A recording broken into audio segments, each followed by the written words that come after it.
Media మిత్రులకు నమస్కారం.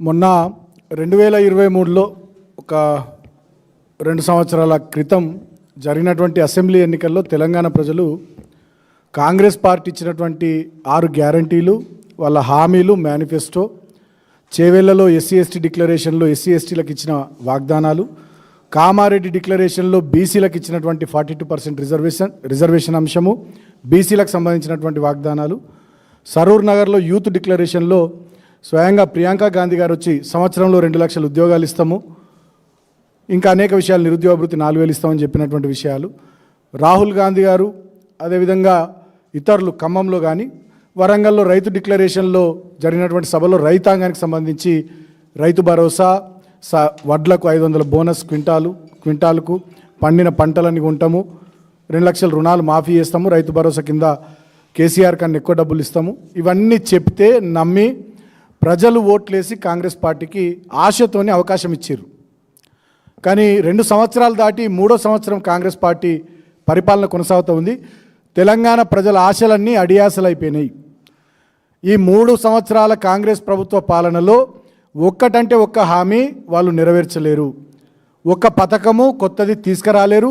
ఉన్న పాత పథకాలు, కేసీఆర్ కిట్టు లాంటి పథకం కానీ, కళ్యాణ లక్ష్మి, షాదీ ముబారక్ లాంటి పథకాలు కానీ, గురుకులాల్లో బ్రహ్మాండమైనటువంటి చదువులు బహుజన బిడ్డలు, దళిత గిరిజన వర్గాల మైనారిటీ బిడ్డలకు అందిస్తున్నటువంటి తీరును దాన్ని నాశనం చేయడం కానీ, ఇట్లా అనేక రకాలైనటువంటి కార్యక్రమాలు చేస్తూ ఇవాళ తెలంగాణను ఒక విధ్వంసకరమైనటువంటి ప్రాంతంగా ఆనాటి రోజులు తెస్తామని ఏదైతే వాళ్ళ పాటలు చెప్పుకున్నారో సమైక్య ఆంధ్రప్రదేశ్ నాటి రోజుల్ని తెచ్చారు.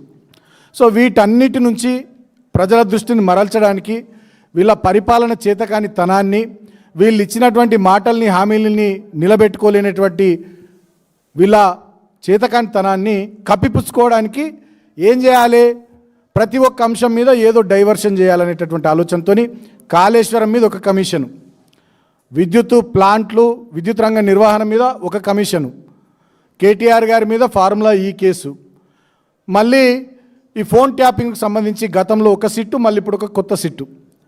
కారణం ఏదైనా మీరందరూ గమనిస్తే, రాష్ట్ర ప్రజలు కానీ మీడియా మిత్రులు కానీ గమనిస్తే, ఈ రాష్ట్రంలో ఏదన్నా ఒక అంశం చర్చకు వచ్చినప్పుడే మా మీద కమిషన్లు వస్తున్నాయి, లేదంటే సిట్టులు వస్తున్నాయి, మాకు నోటీసులు వస్తున్నాయి, అన్యాయంగా మా మీద కేసులు వస్తున్నాయి, మా నాయకులు జైళ్ళకు ఓడవుతున్నాయి. అది రైతులకు ఇస్తా అన్న మీరు రుణమాఫీ సంగతి ఏందని ప్రశ్నించగానే ఏదో ఒక అంశం తెర మీదకి వస్తుంది. రైతులకు 24 గంటలు ఉచిత కరెంట్ ఎందుకు ఇస్తలేరంటే మళ్ళీ ఏదో అంశం తెర మీదకి వస్తుంది. హైడ్రా పేరిట పేదల ఇండ్లు ఎందుకు కూలగొడుతున్నారంటే ఇంకో సిట్టు తెర మీదకి వస్తుంది. మూసీ ప్రక్షాళన పేరిట ఎందుకు హైదరాబాద్ నాగం చేస్తున్నారు, ఫ్యూచర్ సిటీ పేరిట ఫార్మా సిటీ కోసం తీసుకున్నటువంటి భూముల్ని అప్పనంగా ఎందుకు మీ ఆయాచితంగా మీ సొంత మనుషులకు లబ్ధి కలిగిస్తూ ఈ రకమైన నిర్ణయాలు తీసుకుంటున్నారు, హిల్ట్ పాలసీ పేరిట ఇక్కడ ఎందుకు దుర్మార్గాలు చేస్తున్నారు అనగానే ఇంకో సిట్ వస్తుంది, మా వాళ్ళకి ఇంకో దాంట్లో నోటీసులు వస్తాయి. ఇక సింగరేణిలో బొగ్గు బ్లాకుల వేలంలో కానీ, ఓబీ టెండర్ల ప్రాసెస్ కానీ, ఇతర అనేక విషయాల్లో ఒడిశాలో ఉన్న 9 బ్లాక్ నుంచి మొదలుకొని మా మందమరి దగ్గర ఉన్నటువంటి కోల్ మైన్స్ వరకు అన్ని టెండర్లలో సైట్ విజిట్ అనే అంశాన్ని పెట్టి అస్మద్దీయులకు లబ్ధి చేకూర్చే విధంగా ముఖ్యమంత్రి గారి బావమరిది, ఆయన బంధువర్గము అందరూ కూడా టెండర్లలో అవకతవకలకు పాల్పడి ఎక్సెస్ టెండర్లు తెచ్చుకొని సింగరేణిని మళ్ళొక్కసారి బొందలగడ్డగా మార్చేటటువంటి కుట్ర చేస్తున్నారని మా హరీష్ గారు, కేటీఆర్ గారు మాట్లాడగానే మళ్ళీ వీళ్ళకి ఇంకో కేసులో నోటీసులు వస్తాయి, ఇంకో సిట్ వస్తుంది. ఇవాళ ఒకటే మాట ఈ రాష్ట్ర ప్రభుత్వాన్ని నేను డిమాండ్ చేస్తూ ఉన్నా. 3వ సంవత్సరం మీ పరిపాలన నడుస్తూ ఉంది. ఇంకా ఈ కమిషన్లు, సిట్టులు, నోటీసులు, కేసులు, ఈ డ్రామాలని బంద్ పెడదాం. అసెంబ్లీలో కూడా మా వాళ్ళు బ్రహ్మాండంగా మాట్లాడిర్రు. మీ మంత్రులు 6, 7, 10 మంది అడ్డం పడ్డా దుమ్ము దులిపి మీ బట్టలిప్పి మీ నిజస్వరూపాన్ని తెలంగాణ సమాజం ముందు నిలబెట్టిర్రు అసెంబ్లీ వేదికగా.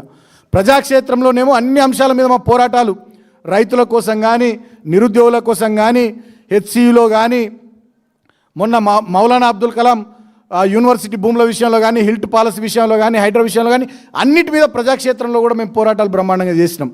అటు అసెంబ్లీలో పోరాటాలు అయినాయి, ఇటు ప్రజాక్షేత్రంలో పోరాటాలు జరుగుతూ ఉన్నాయి. అయినప్పటికీ మీరు కమిషన్ల పేరిట, సిట్టుల పేరిట, కేసుల పేరిట మొత్తం డైవర్ట్ చేసి రాష్ట్ర పాలనను, రాష్ట్ర ప్రభుత్వాన్ని మొత్తం మీ చెప్పు చేతల్లో పెట్టుకొని ప్రజలకు ఇచ్చిన మాట నిలబెట్టకుండా నిలబెట్టుకోకుండా హామీ ఒక్కటి కూడా అమలు చేయకుండా మీరు డ్రామాలు చేస్తూ ఉన్నారు. ఇవాళ మేము ఒకటే డిమాండ్ చేస్తూ ఉన్నాం సూటిగా బీఆర్ఎస్ పార్టీగా, మీకు దమ్ముంటే ఈ 3 ఏళ్ల మీ పరిపాలన మీద ప్రజల్లో సంతృప్తి ఉందనేటటువంటి భావన మీకుంటే, మీరు నిజంగా సంతృప్తికరంగా ఉంటే, మంచిగా పనిచేస్తున్నామనే ఫీలింగ్ మీకుంటే అసెంబ్లీని రద్దు చేయండి, ఎన్నికలకు పోదాం. ఇక ఊకే ఈ నోటీసులు, ఈ కమిషన్లు, ఈ కేసులు, మన్ను దుబ్బ ఇవన్నీ ఎందుకు? మీకు దమ్ముంటే 3 ఏళ్ళు అయింది కదా, అన్నం ఉడికిందా లేదంటే గంజులో చేపెట్టి తిప్పాల్సినటువంటి అవసరం లేదు, 2 మెతుకులు చూస్తే చాలు. మీ 3 ఏళ్ల పరిపాలన ఇవాళ గ్రామీణ ప్రాంతంలో, పట్టణ ప్రాంతంలో ప్రజల్లో ఏ అభిప్రాయం ఉందో, మరి మా ప్రధాన ప్రతిపక్షంగా మా పోరాటము, మరి ప్రజలు మమ్మల్ని ఆదరిస్తున్నారా లేదా, మా 10 ఏళ్ల పరిపాలన కావాలని కోరుకుంటున్నారా లేదా, మీ కమిషన్లు, సిట్టుల పేరిట మీ వేధింపులను ప్రజలు సమర్థిస్తున్నారా లేదా, ఇవన్నీ తెలవాలంటే, మీ 3 ఏళ్ల ఇంద్రమ్మ పాలనకు ప్రజా మద్దతు ఉందా లేదా తెలవాలంటే అసెంబ్లీని రద్దు చేయండి రేవంత్ రెడ్డి గారు, ఎన్నికలకు పోదాం. ఇక ప్రజాక్షేత్రంలో తెలుసుకుందాం. ఊకే ఈ కమిషన్లు, కాకరకాయ, సిట్టులు, పిట్టులు, ఈ వేధింపులు, గీదింపులు, అసెంబ్లీలో లొల్లులు, మావులను ఎత్తేయడాలు, స్వయంగా స్పీకర్ గారే ముఖ్యమంత్రిని తిడితే నేను మైకి అనడాలు, ఇవన్నీ బంద్ చేద్దాం. ఇక అసెంబ్లీ లోపల, అసెంబ్లీ బయట జరుగుతున్నటువంటి ఈ డ్రామాలని బంద్ చేద్దాం, ప్రజాక్షేత్రంలో తెలుసుకుందాం. ఈ డైవర్షన్ డ్రామాలని బంద్ చేయండి, ప్రజాక్షేత్రంలో తెలుసుకుందాం.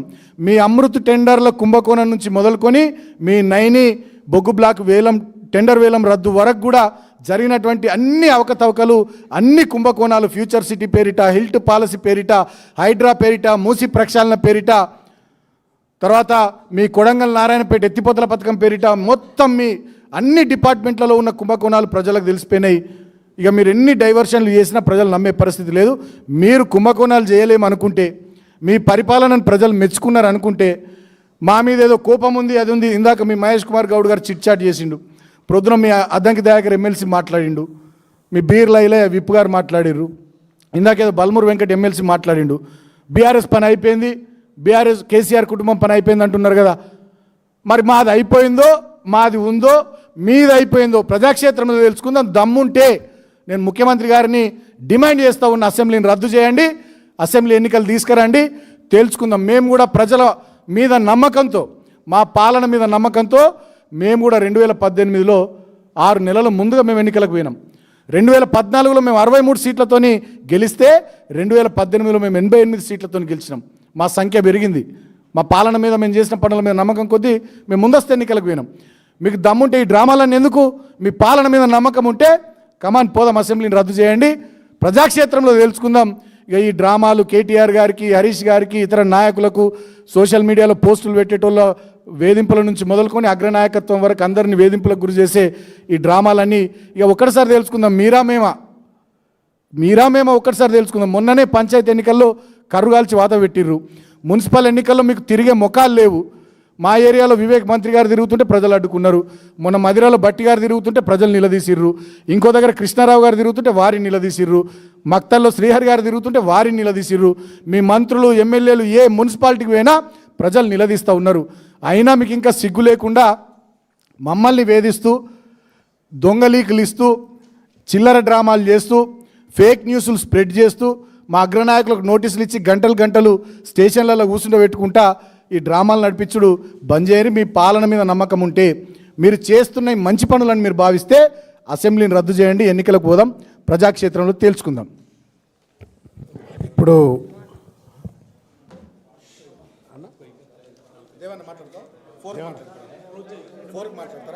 ఏమన్నా ఇది స్పష్టం. మొన్ననే నైని బ్లాక్ సంబంధించినట్టుగా ఉదంతం కావచ్చు, లేకపోతే రేవంత్ రెడ్డి గారి బావమర్దికి షోదా కంపెనీ వారికి